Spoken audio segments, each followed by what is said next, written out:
Hey everyone, it's Justin here, America's Honest Tax Accountant from Number Crunch Nerds. Welcome to part 1 of what is going to be my 5-part video series on small business and individual taxes for the 2023, 2024, and 2025 tax filing seasons. In this video series, we are going to cover everything from gathering all of your small business and personal tax information to getting your Schedule C for business, Schedule E for rental property, and ultimately your Form 1040 individual tax return prepared and filed. We're also going to make sure that you are not double counting revenue and that you are getting all of the deductions that you are legally entitled to get. By the way, if you've been watching my Roth IRA conversion video series, what we are doing here today is the next step in the planning process. We need to get our 2023 returns completed so we can use actual numbers as a starting point for projecting our Roth conversions for 2024, 2025, and beyond. We have a ton of tax topics to cover in this video series, including Q4 estimated tax payments on your Roth conversions, or just in general if you have to make Q4 estimates. So there are navigation links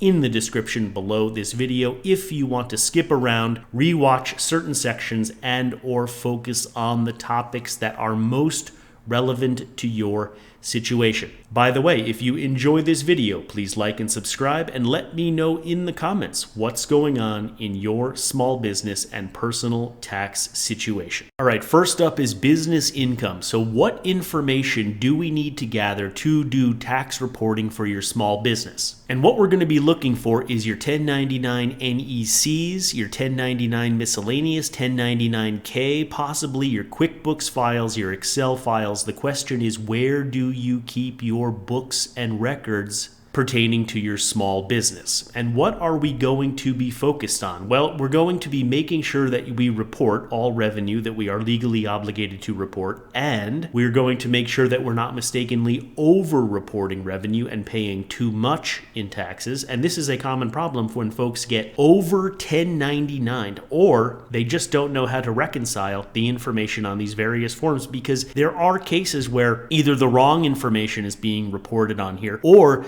there's duplicate information between these various files. And if you're not clear on what you're looking at, you may report the same income twice, and that would be horrible because then you would be paying tax on income that you don't have to pay tax on. So we're going to sort out all of those issues. Throughout this video series, I will be dropping numbers into TurboTax to make sure everything we're talking about agrees to what's happening in the software. I will be using TurboTax Home and Business Edition for 2023. TurboTax is the software that I like, but if you choose to use a different one, just make sure you're using a reputable software customarily available in the United States. In other words, don't try to prepare your returns by hand, because that would just be silly and highly prone to error. Now, what are we talking about so far? What do forms like 1099 NEC, 1099 miscellaneous, and 1099K relate to? If you are receiving them from a third party, then they relate to the revenue of your business. The revenue of your business is reported on this schedule right here, Schedule C, profit and loss from a business. Schedule C is for a business that you run as a sole proprietorship, which means you run it under your name and social security number, or a business that you run as a single member LLC, assuming your LLC has not made an election to be treated as an S corporation. Filing tax returns for an S corporation will be a topic for another video. A single member LLC is an entity which you organized by filing the necessary paperwork with the Secretary of State in your state, or whatever state you choose to organize the entity in. Popular states for this are Delaware and Nevada, but it doesn't have to be one of those. It can be any of the 50 states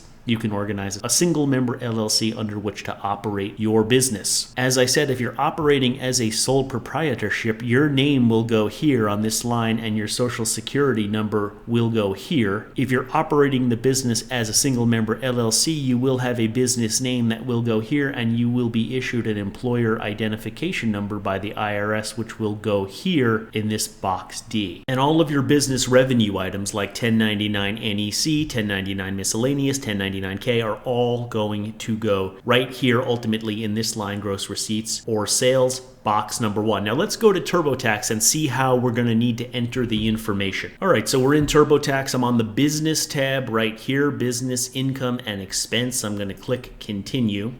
I'm going to choose what I want to work on right here.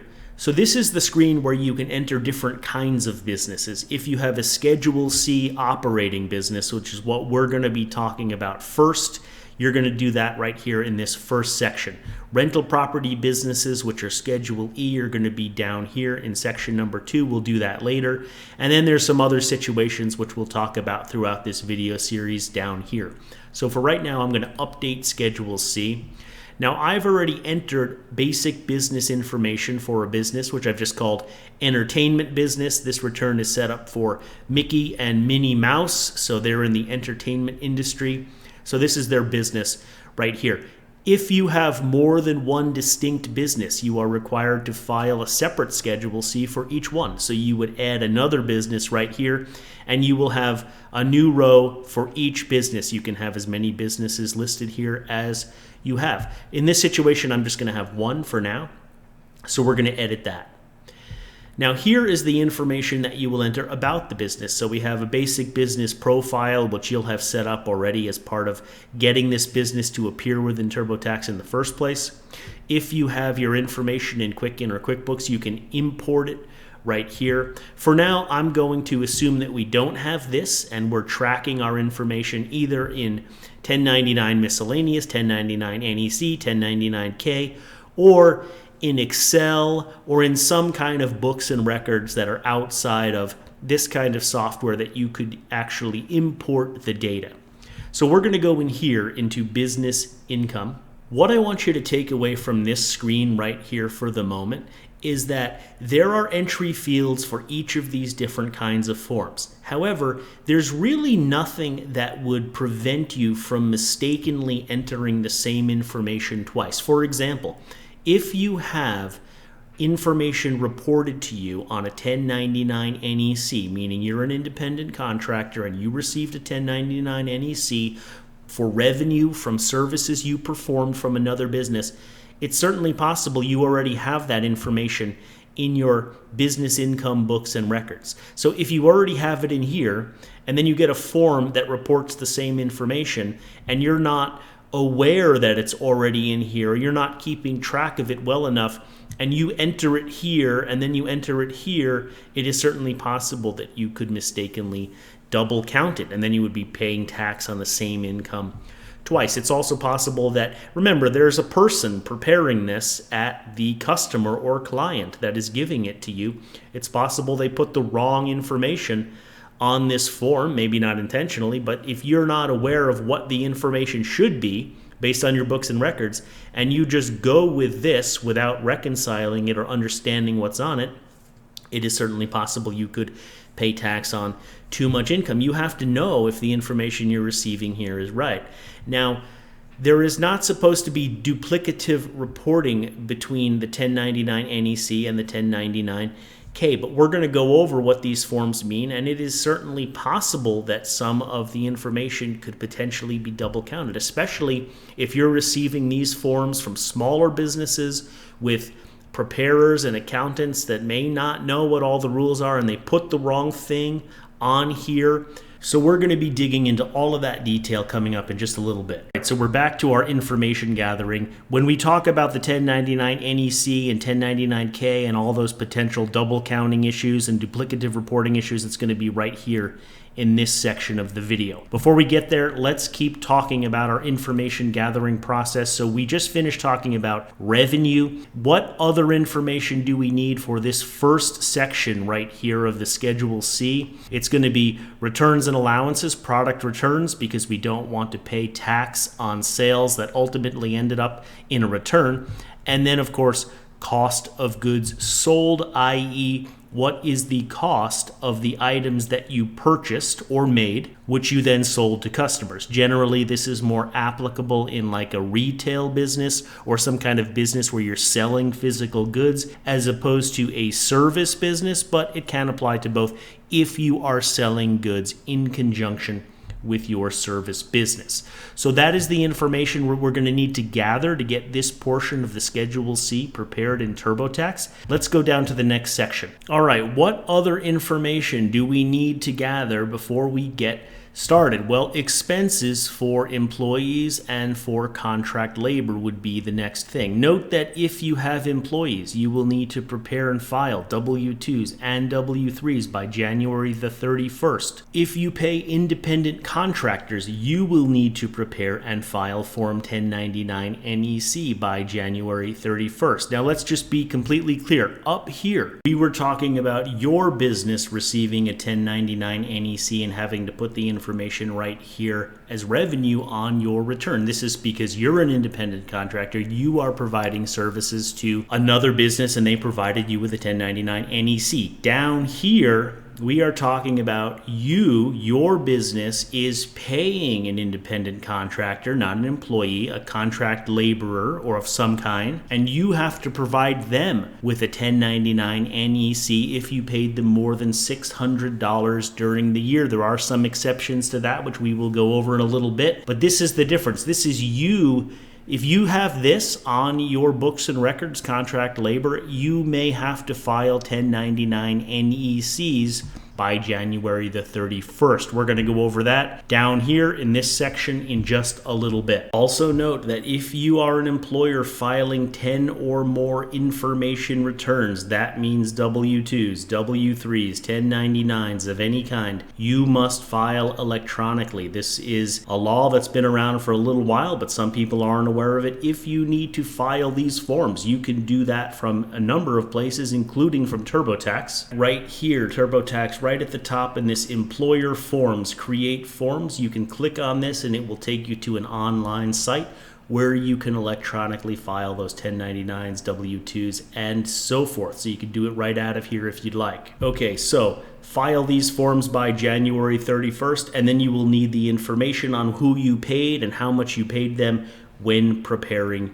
your Schedule C. Let's keep going. So now we're on to part 2 of the Schedule C, which is the expenses section. There is a whole list of expenses here, including your contract labor for which you paid independent contractors. That information which you filed on those 1099s would ultimately go here on line 11. The wages that you paid to employees would go here on line 26. Let's keep going. What other information do we need? Well, business expenses, advertising, insurance, rent, supplies, utilities, meals, legal and professional expenses, repairs and maintenance, property tax, mortgage interest. Just take a look at the Schedule C. You should have all of this kind of information right here in your books and records, and so we will be using that to get our Schedule Cs prepared in TurboTax a little bit later on. In addition, vehicle expenses, you will need a mileage log for the business miles that you traveled or actual expenses for your business, both really, because everything in your deduction for business use of a vehicle is going to be based on mileage. We have a whole section to talk about that coming up a little bit later. Home office, if you are using an area within your home exclusively and regularly for business purposes, we can take a deduction for that. We're going to need the square footage of the area within your home that you are using, and we're going to need the actual expenses if you want to take the traditional method. The simplified method will just be based on the square footage itself, and there are some reasons why most people probably want to go with the simplified method versus the traditional method, which we will talk about when we get to that section. Beneficial ownership information. This is a new FinCEN reporting requirement starting in 2024. If you have not heard of this, you need to be aware that now, under the Corporate Transparency Act, beneficial ownership information reporting requirements are now in place for certain types of corporations, limited liability companies, and other similar entities created or registered to do business in the United States. This is a separate filing from your tax return, and we are going to talk more about this coming up. All right, what information do we need for rental property? Rental property is going to be reported on Schedule E right here. This is for your rental real estate. We're going to need your rental revenue, and we're going to need the expenses expenses listed on Schedule E. Down here in the lower half of the form, this is where your rents received are going to be reported, and then you can have all these various kinds of expenses listed here in this column for your different rental properties. In general, the information for each rental property is tracked separately, so we will have 1, 2, 3, and there can be as many listed here on separate sheets depending on how many you have. And with that, what about personal income and expenses? That's the next thing. Right, let's start putting it all together. So we went over business Schedule C. Did you run or start a business during the tax year? Was it a sole proprietorship or a single member LLC? Did you receive a Form 1099 NEC from somebody else? Did you give a Form 1099 NEC to somebody else? Did you have a home office? Did you drive business miles? Did you contribute to a profit sharing plan like a SEP? Do you believe you are eligible for the 179 deduction for property that you purchased and placed in service for your business during the tax year? Do you consider yourself to be an independent contractor? If the answer to any of these is yes, we're going to be working on the business return Schedule C. Did you own rental property? We're going to be working on Schedule E. Did you buy, sell, or trade any securities during the tax year? We're going to be working on that. Did you have ownership in a partnership or an S corporation that sent you a Form K-1? Did you sell your primary residence? Did you receive a Form 1099-S? Over here, were you an employee working for somebody else? Do you have dependent children? Do you have dependents that are not your children? Do you have dependents that are full-time college students? Retirement accounts. Did you contribute to an IRA? Did you contribute to a Roth IRA? Did you do a Roth IRA conversion, or are you considering doing one in the next tax year? If yes, make sure to check out my complete video series on Roth IRA conversions, where we go over RMD calculations, law changes, IRMA, net investment income tax, how to decide between Roth IRAs, traditional IRAs, and regular brokerage accounts if you are a stock trader. Just search on YouTube for Number Crunch Nerds Roth IRA conversion and you will find the complete series. Next up, education expenses. Did you contribute to or take distributions from a 529 plan? Do you believe you are eligible for the American Opportunity Tax Credit or the Lifetime Learning Credit? Do you have itemized deductions like mortgage interest, charitable donations, or out-of-pocket medical expenses? Do you have other income such as pension income, Social Security income, gambling income? Related to medical, do you have an HSA that would be reported to you on 1099-SA? Are you covered under a plan from the health insurance marketplace, also known as Obamacare? Regarding energy credits, did you purchase an electric vehicle or other energy-efficient items such as solar panels, or make energy-efficient improvements such as windows during the tax year? And finally, other stuff. Did you have any debts forgiven during the tax year? Do you own a foreign bank account? Did you trade cryptocurrency? And so how does all of this stuff go on your tax return? Well, we're going to have Schedule C, like we talked about for your business. Then we're going to have Schedule E for your rental properties. And the information for both of these forms will ultimately flow to this schedule right here called Schedule 1. We're going to go over that. Then to Schedule 1, we are going to add all of your personal income, wages, Social Security, pensions, capital gains, interest, and so forth. And ultimately, all of that information will end up on the main page of your tax return, which is called Form 1040. So now that we have a lay of the land and how things are going to work, let's get started crunching the numbers. Some of the topics above will be covered in this video, part 1, and some will be covered in future parts of this video series as we move full speed into 2024 tax compliance season. By the way, if there is anything else that you want to see on this list or discussed in future videos, drop a comment below the video about what topics you'd like to hear about. Let's keep going. All right, so the first question of the day related to business income is,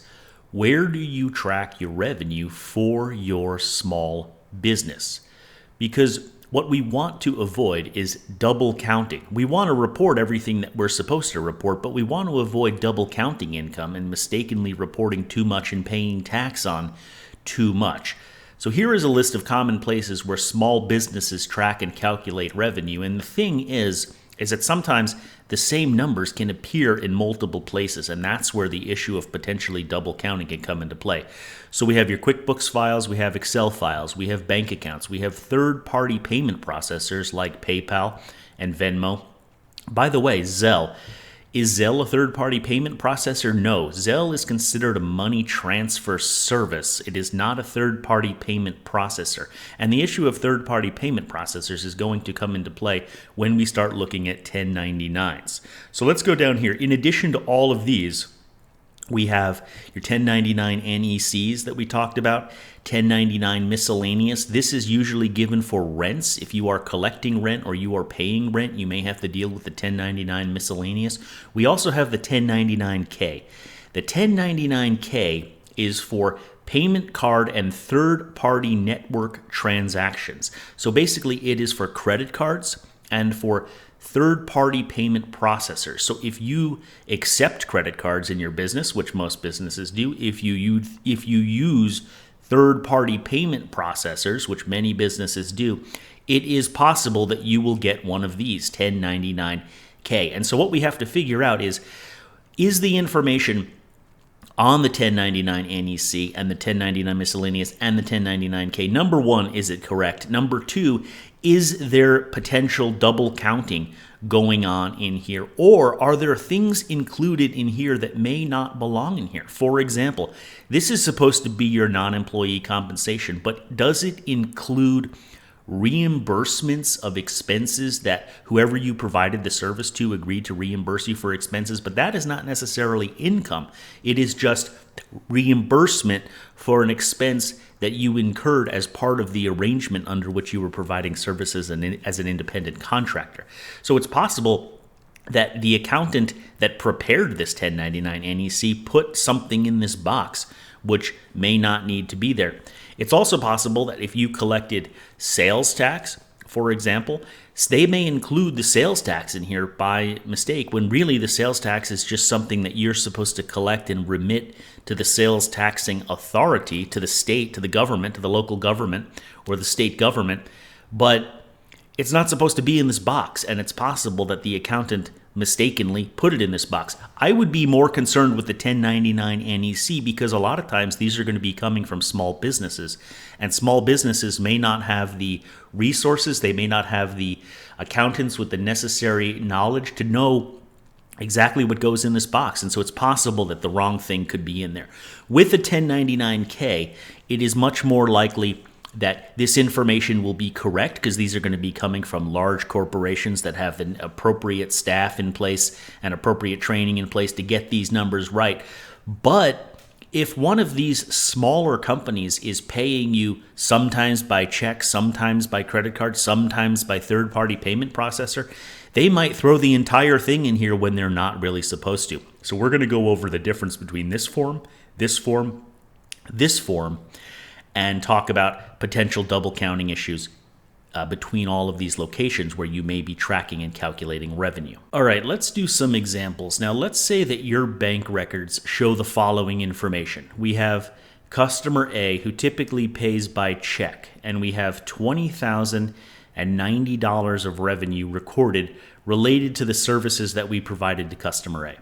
Customer B typically pays you through PayPal. We have $32,488 of revenue recorded for customer B. Customer C pays by credit card. That's what CC means right here, credit card.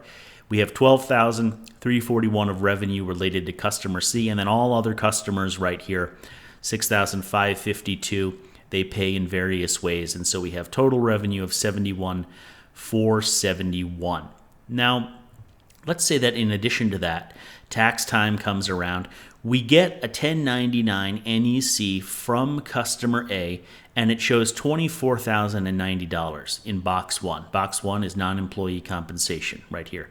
So customer A, who issued you this form and also filed this form with the IRS, says that they paid you $24,090. You look at your records and you see $20,090 right here. So we have a discrepancy, and we need to figure out what's going on with that. In addition, customer B, who typically pays you by PayPal, you have $32,488 recorded right here. You receive a 1099K from PayPal showing $36,012 right here in box 1. This is the gross amount of payment card or third-party network transactions. So basically what is shown in box A is all of the incoming transactions, all of the receipts that you got into this account with PayPal. Not the distributions, not the money going out, not the money being spent, just the money coming in as revenue is what is going to be in box 1A. So PayPal is showing 3612. You have 32,488 on your books and records. So we have some discrepancies here between what's recorded in your bank account and what these forms are saying. And so we have to figure out what to do about that. So what are the questions you need to ask before determining how much to report on your tax return? Question 1, what is supposed to be reported on a Form 1099 NEC? The answer to that is the amount the customer paid you for services for the year. That is what a 1099 NEC is generally for. You are an independent contractor. You provide some kind of services to a business, not an individual. An individual doesn't have to issue this form. Only a business would issue a 1099 NEC. The services were worth more than $600. As long as you go over the $600 threshold, they're going to be required to not only issue you this form, if it's a business, but file a copy of this form with the IRS, telling the IRS that they paid you whatever is in box 1, in this case $24,090. So that business is supposed to file the 1099 NEC showing the total amount they paid you for the year. So customer A is a business, like we just said. They've reported to the IRS that they paid you $24,090. Your records show $20,090. What do you do? Well, the steps that I would go through are the first thing is to check, are your records correct? Is your bookkeeper keeping up on things? Maybe you are your own bookkeeper. Are you keeping up on things? Did you forget to deposit a check? For example, is there this is a $4,000 discrepancy. Is there a $4,000 check sitting out there that hasn't been deposited in the bank? It's sitting out there from customer A. I would check that. We're not saying for sure that customer A is wrong. What we're saying is we have a discrepancy between our books and what customer A put on this form. And so we need to figure it out. The first possibility is that we're not keeping up on things and there's a check that needs to be deposited. If this is a QuickBooks file or an Excel file or anywhere that you're typing in numbers to keep track of your revenue, did you key in a number incorrectly when recording the revenue? It's possible that if this is, let's say this is just, you're keeping track of this in Excel. This number, maybe you keyed it in wrong. Maybe you didn't track this appropriately, and when you go back and you actually look at the checks provided by customer A, it will total up to this number.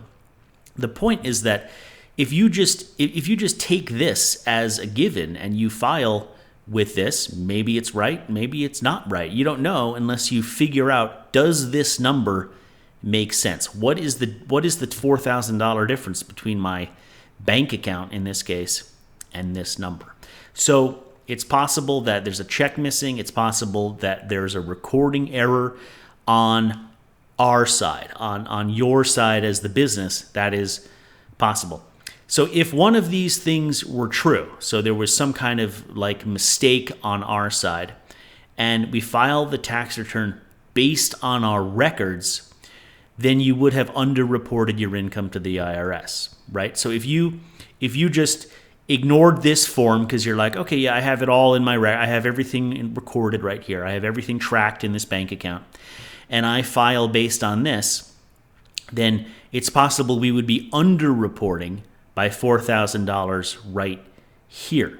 On the other hand, if we just go with this and ignore our records, it's possible we would be over-reporting.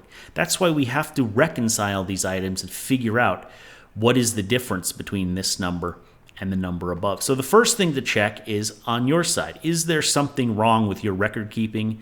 Missing check, undeposited check, something like that. Okay, so alternatively, let's say you do all that. You comb through your records and you determine that they are correct. What do you do now? Well, there's a couple possibilities.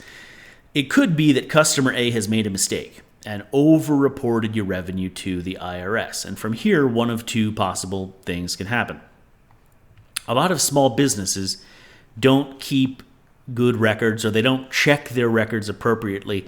And if you were to rely simply on the 1099 NEC the customer gave you, you might over-report in this case. But it's possible, maybe it's not just a mistake of $4,000. Maybe it's $4,000 of sales tax. Maybe that you were supposed to collect and remit. Maybe it's $4,000 of expense reimbursement that really shouldn't be recorded as income to you.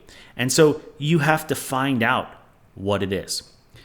On the other hand, if you just ignore the 1099 NEC and include only the $20,090, we just said this, of revenue, which you believe is the correct amount, you could have a mismatch between what you reported and what the IRS believes you should have reported. So you have to be aware that the IRS has a matching program within their system. And what they try to do is they try to match these forms to your tax return. Now, it's not always possible to match it exactly, but the minimum check that you should be aware of is basically like, if you don't report at least what's on here, then you probably will end up getting a notice, right? Because let's just say that customer A was your only customer for this example. If customer A paid you this amount, or you had it recorded here, and this was the only thing you had recorded as revenue, and this was the only number you ended up putting on your Schedule C, the IRS would have this form, and they would look at this and then say, okay, this says $24,090. This says $20,090. Most likely that's going to end up in a notice. Now, if you have this total amount right here, you report $71,471 of revenue.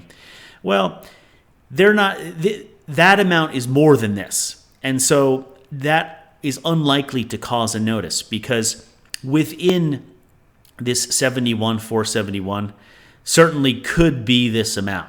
They're not going to be able to identify. If all these numbers are lumped together, there's no way to match this to this specifically. Okay, because ultimately these will all be grouped together in one number. But the first check is like, are you reporting at least this much? And if you're not, then you have a problem. Then you have a discrepancy. Now, let's say that customer A actually had a mistake here.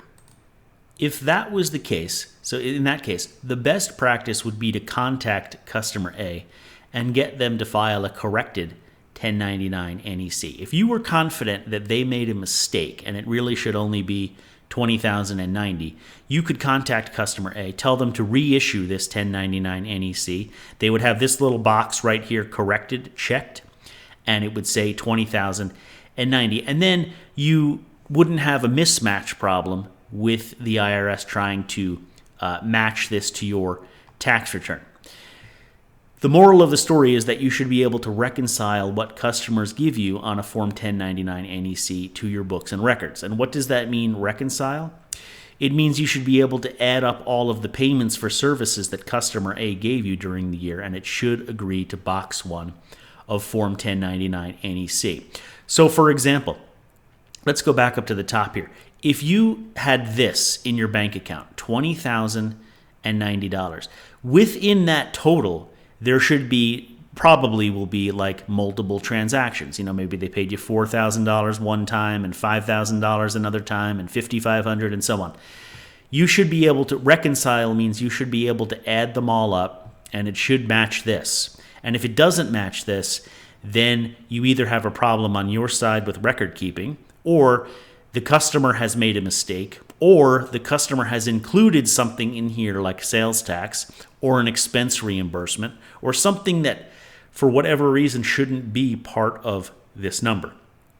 If that happens, let's think about what our choices are. In addition to contacting the customer and saying, well, you need to fix this, can you issue a corrected one?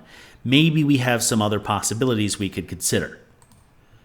All right, I want to go back to TurboTax, and we're back on this screen that we talked about earlier in the video. So right here, here's your 1099 NEC entry. So let's update that. I have an employer here, XYZ. We're going to update that. So right here in box 1, I put the non-employee compensation of the $24,090. This is the amount that customer A had given us on the 1099 NEC. But let's say for whatever reason that we have determined that that number is not right, and maybe the customer won't correct it. They won't. Let's say the extra $4,000 was sales tax that was collected and had to be remitted. You collected it. You got the cash. Let's say you actually got $24,090, but you know that $4,000 of it was sales tax that you have to remit to the state, and somehow it's included in box 1, and customer A won't fix it. Now, on this screen right here, there's nowhere to adjust that. If I hit continue, it just takes me back to my summary, so I could edit that again. There are more boxes down here if there's withholding and other kinds of information, but there's nowhere to really adjust this. And we need to put this on here because of the IRS matching again. Now, assuming that we were using this entry screen at all, let's look at another alternative. So if I go back to business, go back to what I want to work on, go in here, edit this. Let's see, business income. So here's our screen again. Now, what I could do is I could not use this 1099 NEC line at all. I could just have this be 0. And I could put my total, let's go back to our spreadsheet. I could put my total 71,471 into that general income area, which is right here in general income. I could put the total amount in here, and I could not use this line. It doesn't really matter which entry field you use as long as you report all your income. You have to report all your income that you're legally required to report, all your revenue. But if you think that there's an issue like this, let's say this was your only item that you were reporting and you put it on this line. Let's go to the forms view. We're going to look at the Schedule C, where this is ultimately going to show up, the 24,090. We're going to go right here to Schedule C. All right, we're on Schedule C already. Let's go down here. So right here, enter gross receipts from 1099 NEC, 24,090 right there. And ultimately, that's going to end up in the 1G, total gross receipts or sales. So this number is going to be in here. And so unless we make an adjustment, if we believe that 4,000 is inappropriately in there, we have to make some kind of adjustment. And where are we going to do that? Well, one possibility is that we could go down here to other expenses right here. We could go to this line, 27A, and we could put an adjustment in here to fix the situation. Let's try that. So I'm going to go back to my step-by-step view. I'm going to go, let's see, I'm going to go to my business income and expenses. I'm going to choose what I want to work on. I'm going to go to, let's see, business income and expenses. I'm going to edit this business. Let's go down to other common business expenses right here under the business expenses area. We're going to update that. So down here at the bottom of this, we're going to have other miscellaneous expenses. I'm going to update that. I just have a number in here from a previous example, so I'm going to take that out. What we could put in here is something like sales tax collected on Form 1099 NEC. And I could put $4,000 in here. And what it'll do is it'll take that $4,000 out of your total income.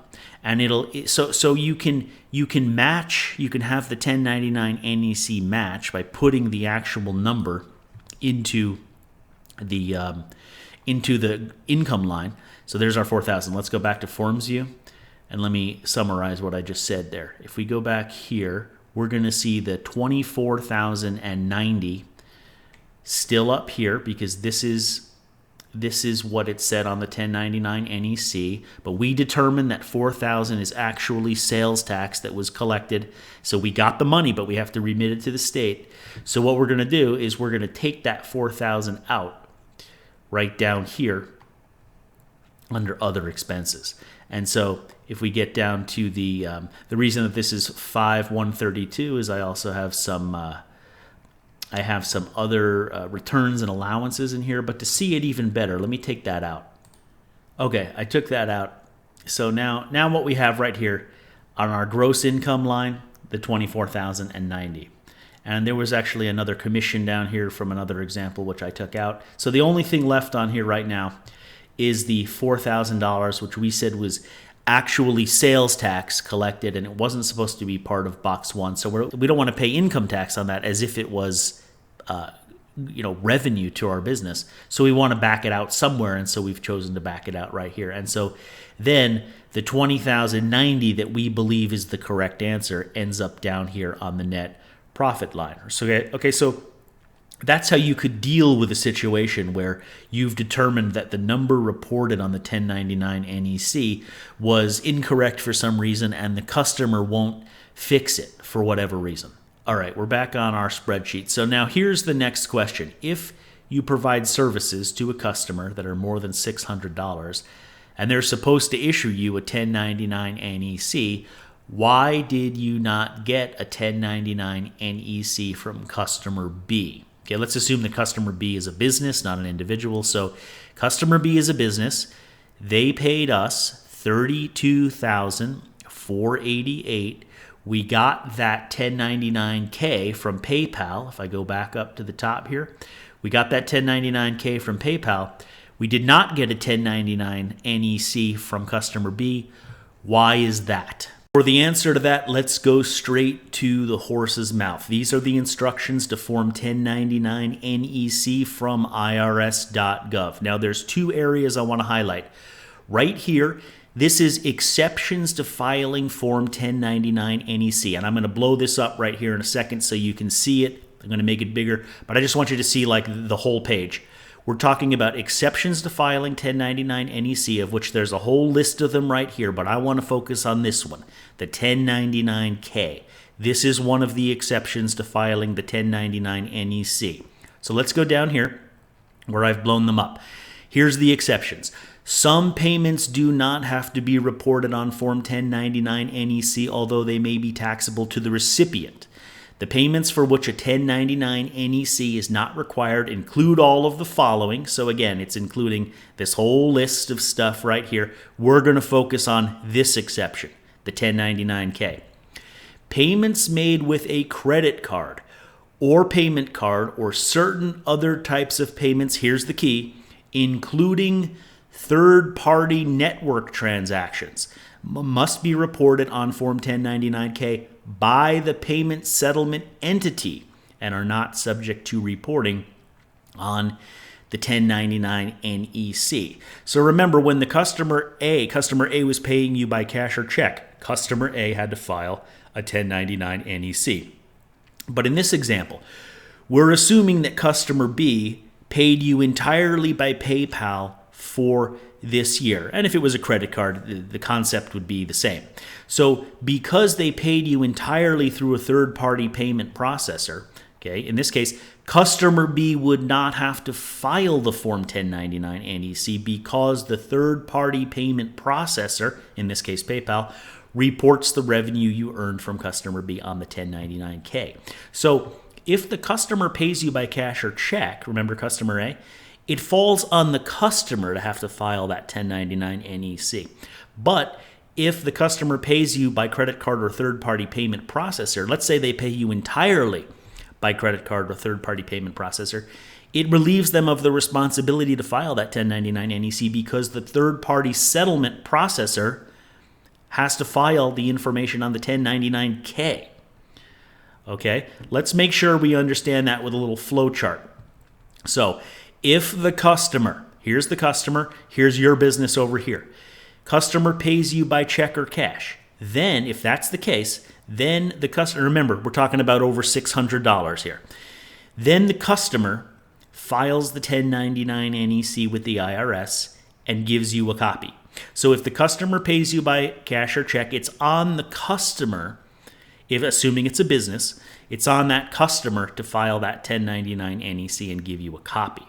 On the other hand, let's look at the other example.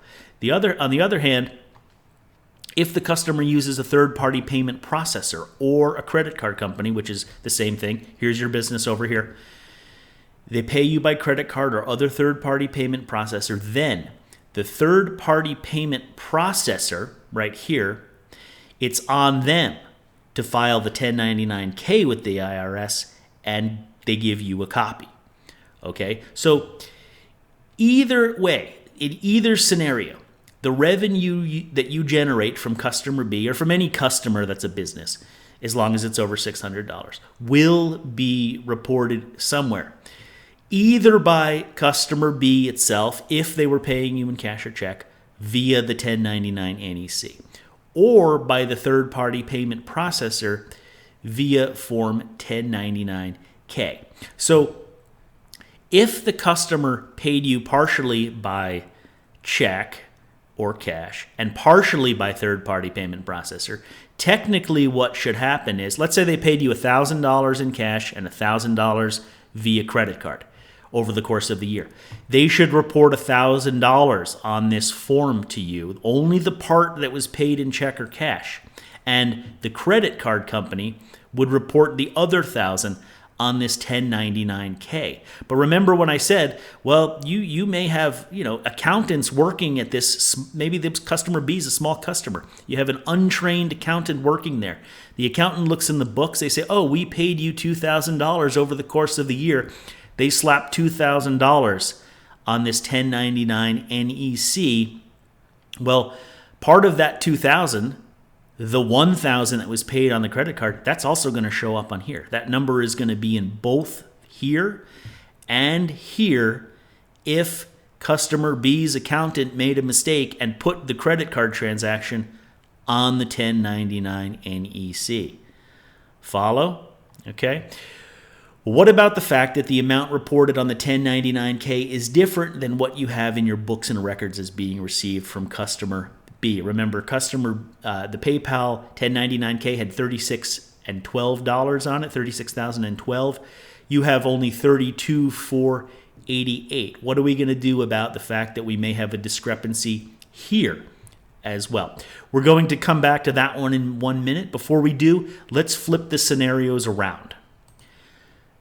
So far, what we've been talking about is your business receiving Forms 1099 NEC and 1099-K. What if you're on the other side of the transaction? Your business hired independent contractors to perform services and you paid them more than $600 during the year. This is a question that will be asked when you're preparing your tax return. We talked a little bit about this earlier on Schedule C. It will ask you right here, did you make any payments in 2023 that would require you to file Forms 1099? They're talking about any kind of 1099. Right now, we're just focusing on the 1099 NEC, but there are other 1099s that we can get to later. So if you paid an independent contractor more than $600 and you paid them by cash or check, the answer to this question would be yes. And then the follow-up question, if yes, did you file those 1099s? And you better file them and check yes, because the penalties for not filing them are steep. The same question will be asked for your rental properties, because you can hire independent contractors to perform services on your rental properties. Exact same question. Do you need to file those 1099s, and specifically 1099 NEC for this example? The answer would be yes, and you need to file those, and they need to be filed by January 31st. So if you look at your books and records and you are paying people, companies that are not your employees, but independent contractors, and you're a business, you're going to need to file these forms if it's more than $600 and it was paid by check or cash, right? So again, if your business hired independent contractors to perform services for your business or rental properties and you paid them more than $600 during the year, what is the answer to the first part of the question? And again, I want to be very specific here. In this example, we're talking about hiring an independent contractor to perform some kind of services, and you're wondering if you have to file the 1099 NEC. Like I said, there may be other 1099s that you are required to file based on other rules, like, for example, 1099 miscellaneous. If you are paying rent of more than a certain amount, you have to file that 1099 miscellaneous. If you're collecting rent, you may receive a 1099 miscellaneous showing how much rental income you collected. We'll get to that later.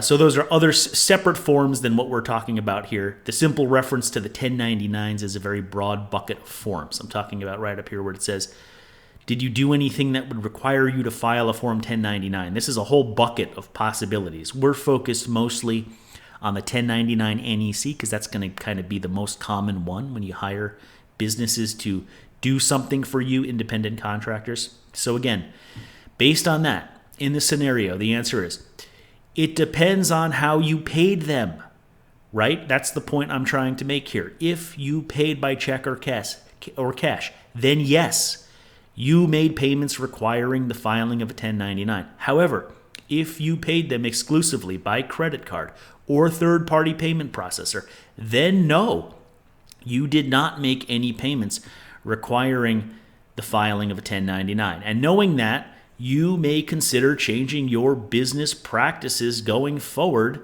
if you don't want to deal with filing 1099s. I know there's a lot of business owners out there watching this video right now going, man, I got to file those 1099 NECs by January 31st because I paid those independent contractors by check or cash.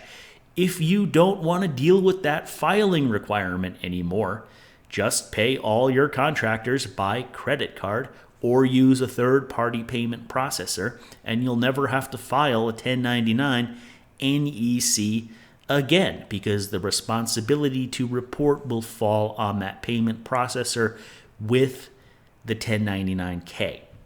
All right, now, let's flip the scenario around again and return to the question that we had left unanswered before. Okay, the question was, PayPal gave you this 1099K. It's got 36 and 12 on there. We have 32,488 on our books.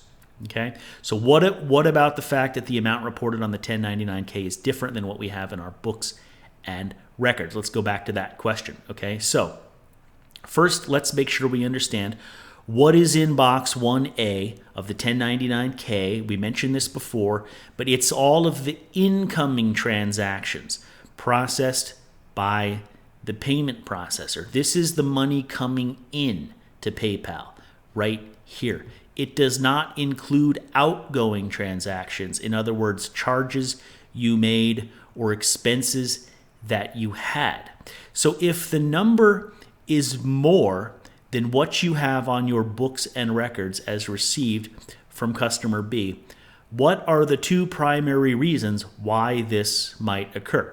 Well, the first one is that other customers used PayPal as well to pay you, and it went into the same account. So it's possible that the difference between this $36 and $12, $36,012, and this number, some of that may be payments like in here, for example.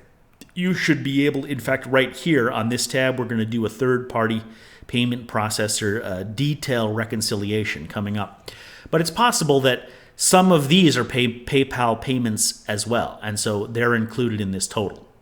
Another possibility is that you have personal items of income flowing into the same PayPal account. Now, this would not be ideal, but a lot of people have that. A lot of small businesses they're using their business PayPal account. Sometimes they have personal transactions in there. You know, like your uncle sent you $2,000 for some reason. That's not a taxable item in some cases. Like that, maybe they're just whatever they're doing. Your uncle gave you $2,000 for some reason that isn't taxable. If you have that included, if you have that going into your business PayPal account, it's going to be included in this number. This is all money coming in, okay?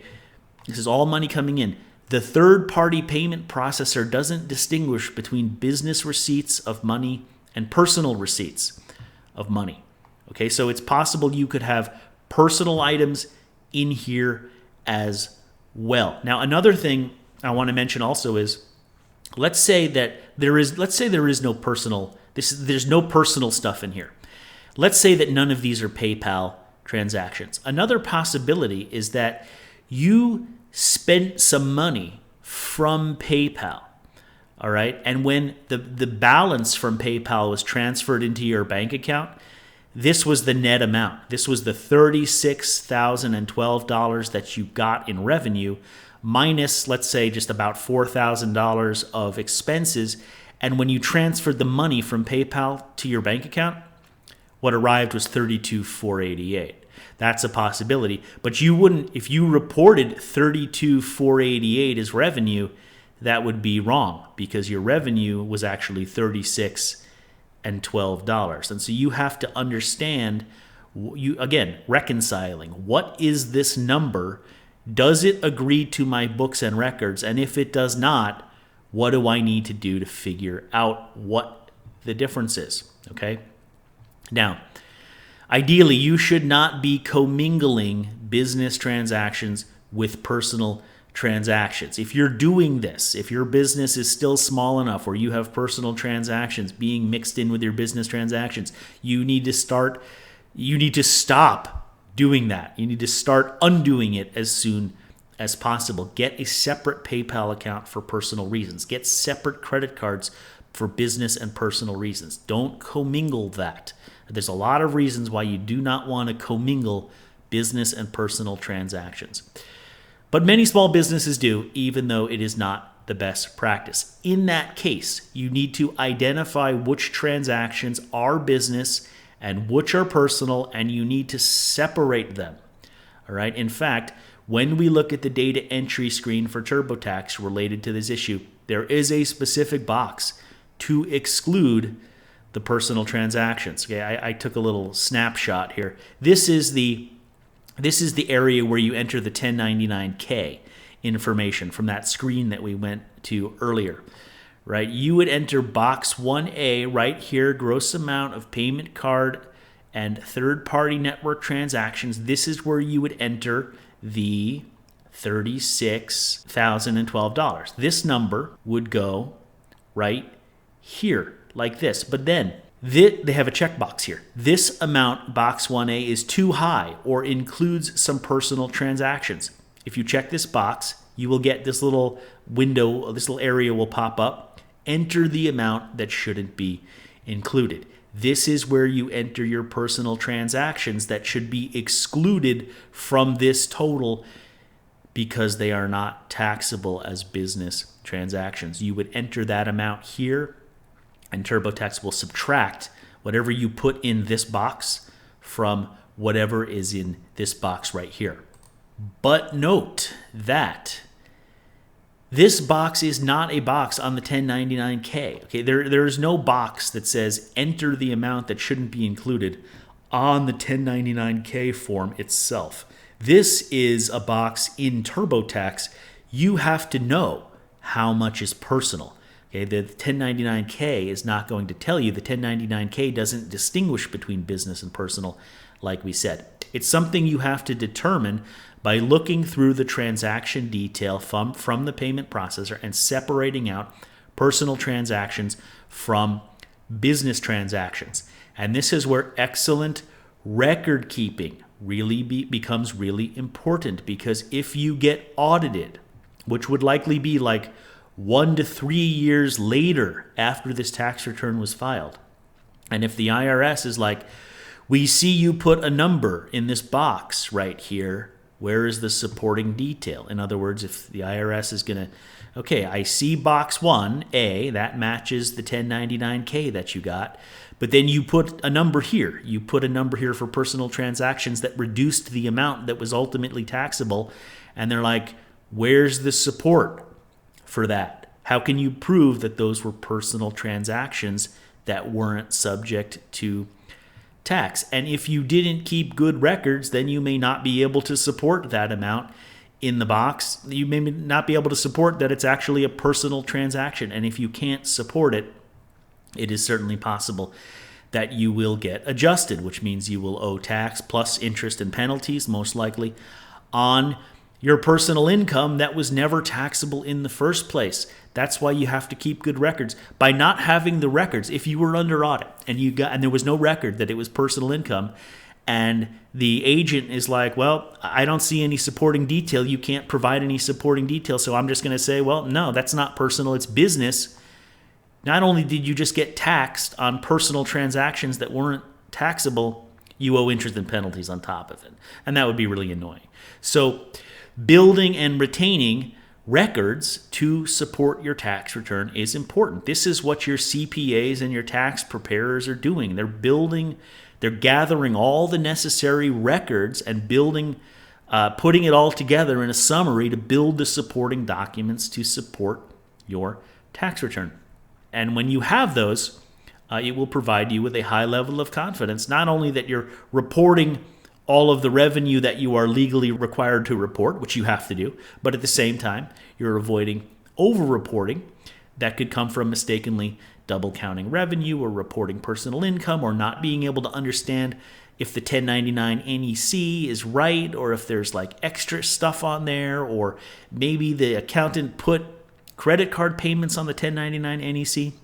You have to be able to reconcile all of that and then create the records, the books and records, the tax return supporting work papers to support that. All right, with that said, we are going to start building our tax return work papers, and we're going to start by practicing using a download from a third-party payment processor. So step one, we are going to reconcile our third-party payment processor transactions. Over here, this is an example of what a transaction detail download would look like from a third-party payment processor. The general categories of transactions that we are most commonly going to find: product or service revenue, so that's when you're selling something. Business expenses, you might have those on there if you are using this payment processor to pay expenses. Refunds to customers, the processor fees that you have to pay, fund transfers to like a bank, personal income maybe could be on there, personal expenses maybe could be on there. So on the next page, we are going to group all of the transactions by the general categories above. So this right here, this is just a raw download. These are the products that are being sold right here in this column. If there's nothing listed, it may relate to something else. We're going to have to categorize that. This is the gross amount. This is the fee for the payment processor, and this is the net amount afterwards. So on the next tab, we're going to start grouping all of these things and reconciling the data. Okay, we are now on the next tab. So this is the same download, except step two, I have sorted the transactions by item title right here. So you can see that some transactions have no item title, meaning they're not really related to the actual sales that are going on. I also have two products in this particular download, product one, and then further down the list we have product two right here. So what we're going to do is we're going to have to go through each line item and identify what it is so that we can group everything up and reconcile it. So step number three, I'm going to create a new column right here in column K in this example.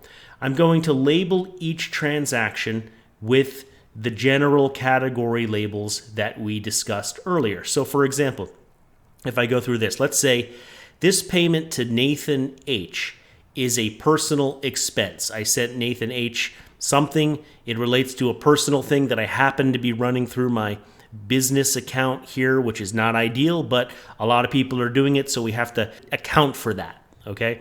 Rachel Y, that happens to be a personal expense. Pat, legal services. Okay, now I'm aware that that was legal services for my business, and so I'm going to categorize that as a business expense. Linda G, I know that was a personal expense.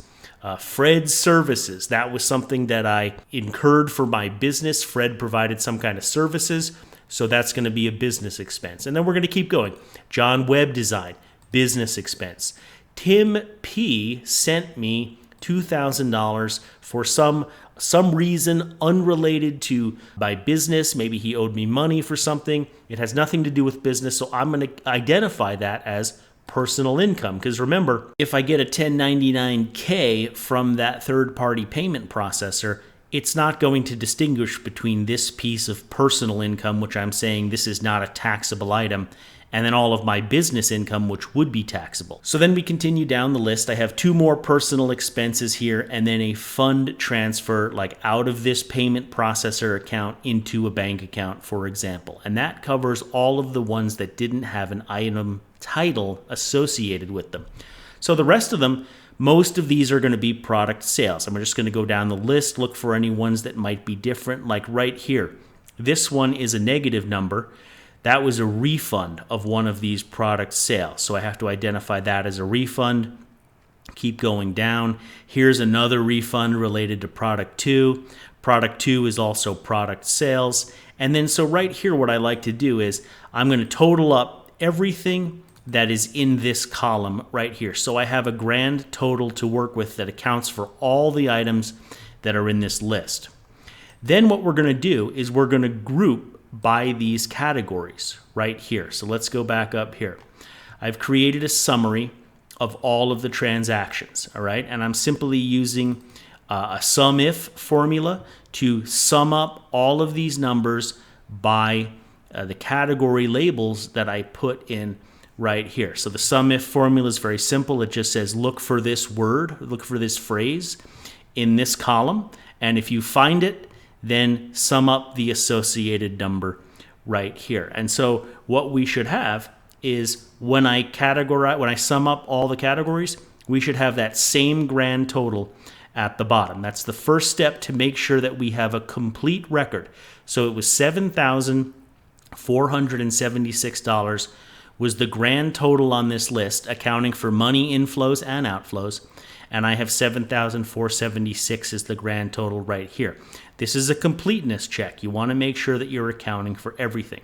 So in this list, we have $22,386 of product sales. I have $3,500 of business expense, $600 of refund. The processor fees, that's actually what's in this column I right here. I've just summed up all of these, and there was $1,132 of processor fees. Personal income, that was this item right here that we talked about, $2,000. Personal expense of $1,624, and then a $10,000 fund transfer. So question number 1, what is the amount that is going to show up on your bank statement based on everything that we see right here? And most likely, it's just going to be the fund transfer of $10,000. This is the amount that will actually appear in your bank account based on this scenario. So if you were to report that as business revenue on your tax return, would that be correct? And the answer is no. Of course, that would not be correct because that fund transfer has nothing to do with the revenue. I mean, it's sort of does, but it's not directly related to it. The product revenue is $22,386. This just happens to be the amount that I transferred into the bank account after considering all of these other items. There's still $7,476 left in the account after the transfer. So the $10,000 is not going to be the number that's relevant for your tax return. Okay? Now let's go to the next question down here. What amount is most likely going to show up on your Form 1099-K? So assuming that you got a 1099-K, we look at this. What number is going to show up on that 1099-K? And remember that it's the incoming transactions. It's money coming into the payment processor. And so it's probably going to be this number plus this personal income. That's what I would expect to show up on the 1099-K. So here it is. I would expect that the $22,386 of product sales plus that $2,000 that was personal income that wasn't taxable, I would expect this number right here to show up on the 1099-K. And if I just used the 1099-K and reported this number as my business revenue, would that be correct? And the answer would be no, that wouldn't be correct either because that has personal income that isn't taxable mixed into it. And that's what's going to show up on the 1099-K. So what is the right amount of business revenue to report in this example? And it's the $22,386. This is the revenue that actually came in from product sales. We will take into account refunds. Refunds are shown on Schedule C on a different line, so we're not going to be taxed on that. But this is the full amount of revenue. And in this case, in 2023, if you have more than $20,000 in transactions, and there's also an actual number of transactions required, I believe it's 200 transactions. If you have more than 200 transactions and more than $20,000 in revenue or money coming into the payment processor, you will get a 1099-K. Now in 2024, that number is going to drop to $5,000. So a lot more people who may not get a 1099-K in 2023 are going to be getting that 1099-K in 2024. And regardless of whether you get the 1099-K, this is business income. All of this is taxable, whether it's on a Form 1099-K or not. So you have to be doing this reconciliation anyway. So now if you're not doing it, now is a perfect time to start practicing. So let's go to the next step. After we summarize all of this, what are we going to do on the next page? All right, so what does tax return supporting documentation look like based on the example that we just went through? Well, there's going to be 4 basic components. The first one is going to be the actual source document, which is a printed copy of the third-party processor transaction download that we just went through. So you can imagine, if I go back to this page right here, this entire thing right here, I would print a copy of this off, including the total at the bottom, which sums up everything. Even if you have to use 8-point font, even if you have to print off 20 pages of 8-point font, I would print off this as your source document to support the number on your tax return. People are always like, well, if I get audited, I'll just go download this again and recreate the numbers. And 3 years later, guess what? They can't find this. They can't download it. There's something goes wrong. They can't add up the numbers to get the same answer that they got the first time. The best time to create your tax documentation is not 3 years later when you get audited. It is now while you're preparing the tax return. So you can imagine this. This is your printed download right here with the total at the bottom. Number 2 is your summary document or your summary calculation, which we went through. Make sure that this is printed off. It can be on a separate page or on the same page. It doesn't really matter, but just make sure you have a copy of this. So when an auditor is looking at this, they can say, okay, here's the number on the source document. Here's the number on the summary document. So I understand that the summary document clearly reflects everything that's on here. We're creating a path to follow, a path for an auditor to follow. So they see the total on the source, they see the same total on the summary, so they can understand that this summary includes all the activity on the source in a summarized fashion. Now, the next thing is going to be your tax form reconciliation. The tax form is going to be the 1099-K in this case, but the same concept will apply to any tax form. So right now, what we expected based on this summary right here was that the product sales plus that personal income of $2,000 is what would actually show up on the 1099-K. But we also said that this is not a taxable item. In this case, I've said this is personal income that isn't taxable personal income. It just happens to be cash that came into this account in an unrelated personal transaction. So even though it shows up here, this is not the number that I'm going to end up putting on my Schedule C. So what I'm going to put on my Schedule C is what's on the 1099-K minus the $2,000 of personal income gets you to the $22,386. This is what my revenue is going to be on my Schedule C. But we need to have a path. Remember, we need a path from this number, which the auditor can see, to what's going to be on the Schedule C. So we need to show, here's the summary of all the information. Here's the 1099-K. Here's what I'm taking out, that I'm documenting that this is a personal transaction. That is what's on my Schedule C. So that's the third thing. And you want to make sure to print out this reconciliation and have a copy of this 1099-K as well. Then the fourth thing is going to be your tax return reconciliation. This is a Schedule C reconciliation in this case, just the Schedule C, not the whole tax return. We're just doing part of a tax return right here. So gross sales, that's going to be on the top line right here. I have a copy of a Schedule C right here. Gross sales, gross receipts or sales is going to be my $22,386 in this example. That's my product sales, $22,386. So I show that here on my Schedule C reconciliation. Returns and allowances is my $626. That comes off of here. That is going to be shown on my Schedule C line 2, returns and allowances right there. Then what else do we have? Processor fees. These are the processor fees for using the third-party payment processor. So that's one business expense. And then I have $3,528 of other business expenses that we identified on the previous page. So I'm going to have both of those in here to get down to a net business profit in this example of $17,100. And you're going to see this $1,132 plus this other $3,528 on here. I put this under commissions and fees. This is the payment processor fees right here.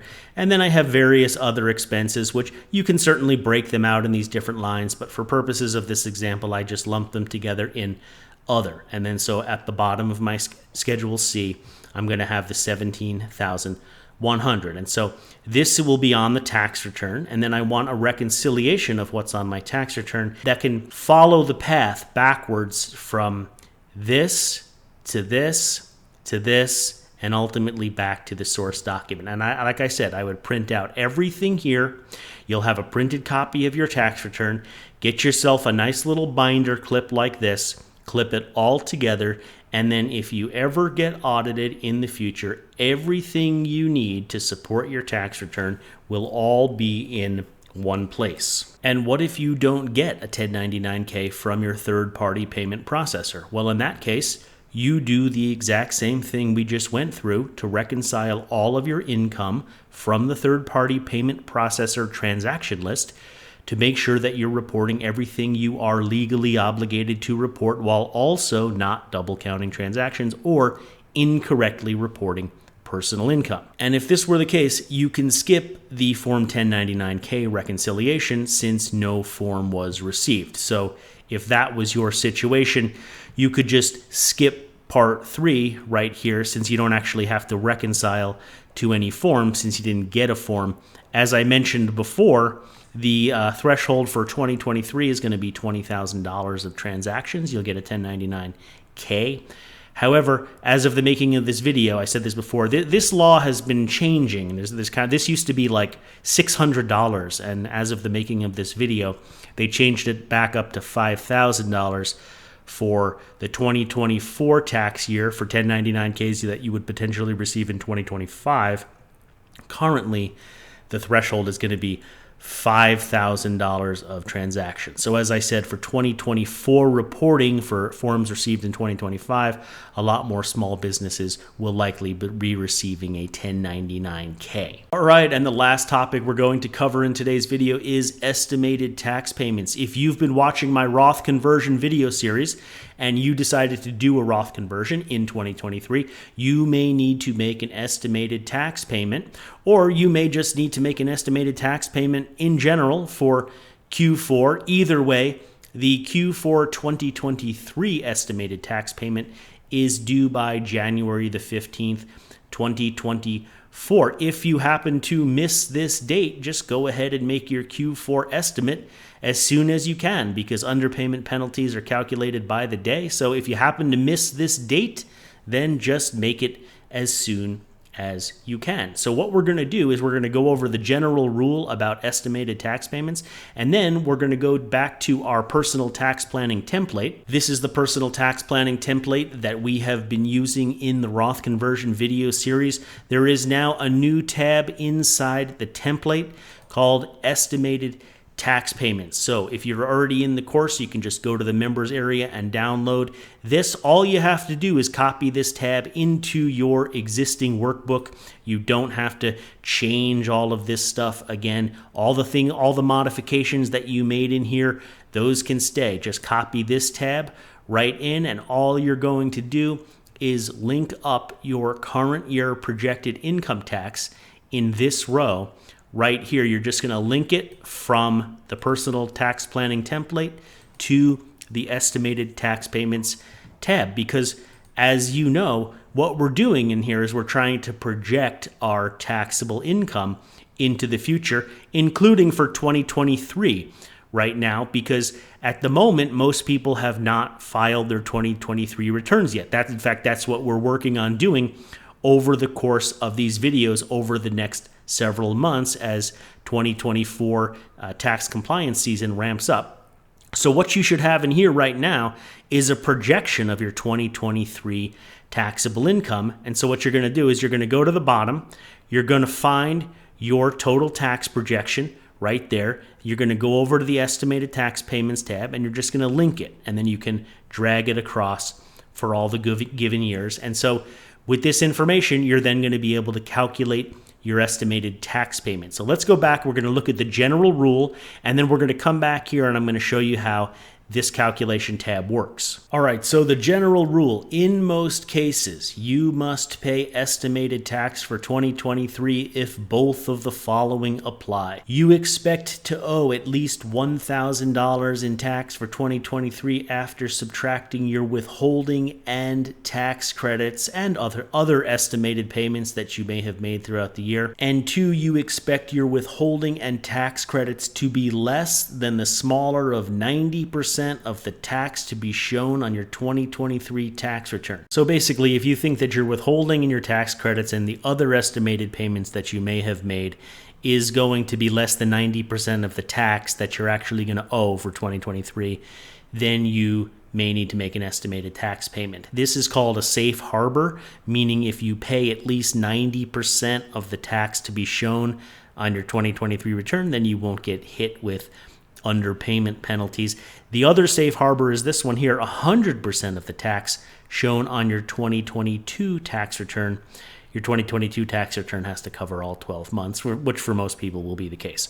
So as long as you pay in throughout the 4 quarters 100% of the tax that was on your 2022 tax return, then you're covered under the safe harbor, meaning even if your tax for the current year was way more, you wouldn't get any underpayment penalties. So these 2 things right here are called the safe harbors. There's one other caveat here.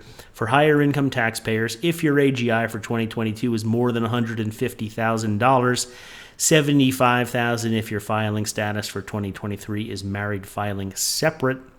Substitute 110 for 100 in 2B under the general rule. This is 2B right here. So you would substitute this to be 110, meaning you have to pay in 110% of the tax shown on last year's tax return to be covered under the safe harbor. I also just noted down here, a lot of people think you still have to print off like payment vouchers and send your payments in the mail. You can pay right on the IRS website right here. There's just there's a button here. It says pay now with direct pay. If you need to make an estimated tax payment, you can do it there if you want. So these are the thresholds that we need to be aware of. 90% of the tax for the current year, or 100% of the tax for last year, and change this to 110% of the tax for last year if your AGI for last year was more than $150,000. So with those safe harbor rules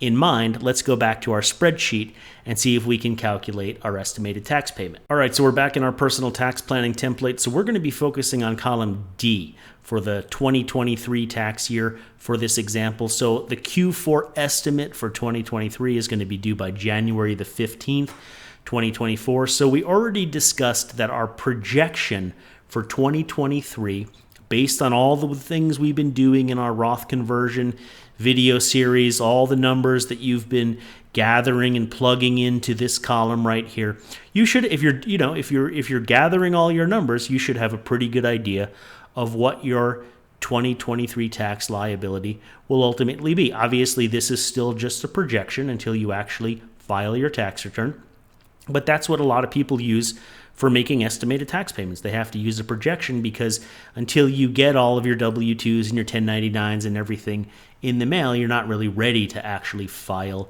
your return yet. So if you're doing this, you'll have a projected tax for 2023 listed right here. And as we said, that's going to carry over right to here. Now, for prior year actual AGI and prior year actual income tax, you're just going to have to type these numbers in off your 2022 tax return. So just go there, grab your AGI, grab your income tax, and this will pull from your projection. So the first safe harbor, if you remember, was 100% of the prior year or 110% of the prior year if your prior year AGI was over 150. So this is over 150, obviously. So this is going to be 110% of the prior year tax. This was the prior year tax, which you got off your 2022 tax return. So 110% of this is 146. That's the first safe harbor. The second safe harbor is 90% of the current year.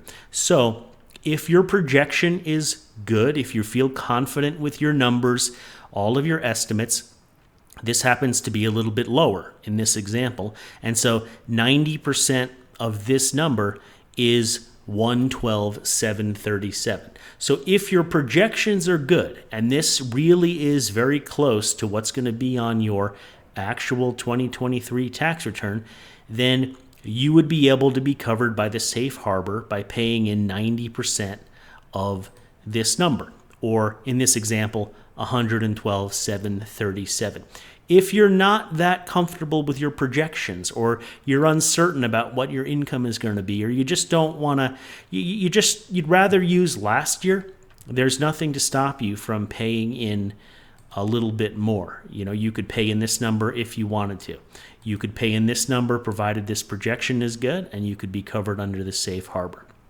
So this row right here will just select the minimum of these two, because whichever one is lower, if you pay that in and this ends up being what's on your tax return, you'll be covered under the safe harbor here and won't get underpayment penalties. You have to pay in 1/4 every quarter. We'll kind of go into that in just a second here. So that's the first part of the calculation. Now, the next things that you need to gather are as follows. You need to go to your prior year tax return and get any overpayment that was applied to the current year. It'll say that towards the bottom of usually it's the second page of the 1040. There will be a line that shows your tax. There'll be a line that shows if you owed money or if you had an overpayment that was carried to 2023. It's possible if you had an overpayment, it was refunded. So there's a separate line for that. It'll tell you if it's refunded or applied to 2023. If it was applied to 2023, get that number and type it in right here. Now, the next thing you're going to have to do is you're going to have to estimate your withholding for both spouses, assuming that both spouses are working and have withholding on their W-2. If you don't have any withholding on a W-2 or on any form, then these would be 0 in your case. Now, the way you can do that is you can base it off of last year's withholding. If your salaries and wages are similar, you could also take a pay stub, and if you're paid bi-monthly, then you could take the amount of withholding on there and multiply it by 26 to estimate what the total withholding would be for the year. Somehow you have to figure out what are you expecting for withholding, and you have to put that number in here for both spouses. It's possible you could have withholding on some other form. Sometimes people have withholding if they do a distribution from an IRA. There could be withholding there. There could be withholding on pension income. There's a lot of other possible places that withholding could be. You need to figure out if you're expecting any withholding, and you can put that number in right here. If you need another row, you can just insert another row for another piece of withholding if you have more than one, or you could just add them together in this cell. If you made estimated tax payments in Q1, Q2, or Q3, go ahead and put those numbers in right here. The point is to figure out everything that you have paid in for the current year already. So overpayments from last year, withholding from W-2s or other sources, and estimated payments that you made for the other quarters, the first 3 quarters, are going to generally constitute the bulk of what you have paid in. So in this example, this taxpayer has $91,445 paid in, and the safe harbor minimum based on that projection was $112,737. So $112,737 is what needs to be paid in to be in the safe harbor. $91,445 is what's already paid in this example, leaving a Q4 federal payment to reach the safe harbor of $21,200. $292. So that's all there is to it. You basically calculate what you expect your tax to be. You figure out what your safe harbor is. You figure out how much you have paid in, and then whatever's left, whatever that difference is, that's going to be your estimated Q4 payment to reach the safe harbor. Now, people have also been asking me about states. Okay, now I want to caveat this with every state is going to be different. Every state has its own laws, its own rules. Some states have an income tax, some states don't. Some states have a gross receipts tax instead of an income tax. Some states don't have any income tax. Some states have a flat tax rate. Some states have graduated tax rates similar to the federal tax brackets.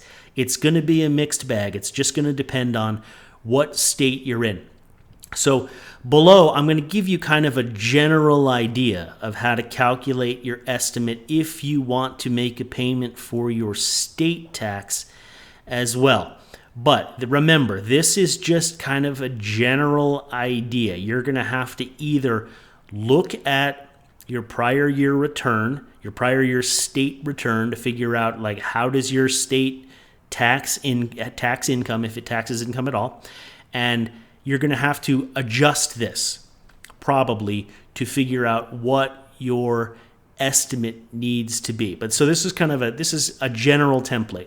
So a lot of states start with federal AGI right here. This is actually the federal AGI for last year, but we could link that to our projection if we wanted to, or if we think that this projection, meaning over here on our personal tax planning template, there is a line for AGI right here. We could use this number if we're comfortable with our projections, or we could use last year's number as an estimate if we think that our AGI is going to be similar. So a lot of states do start with AGI in their calculation.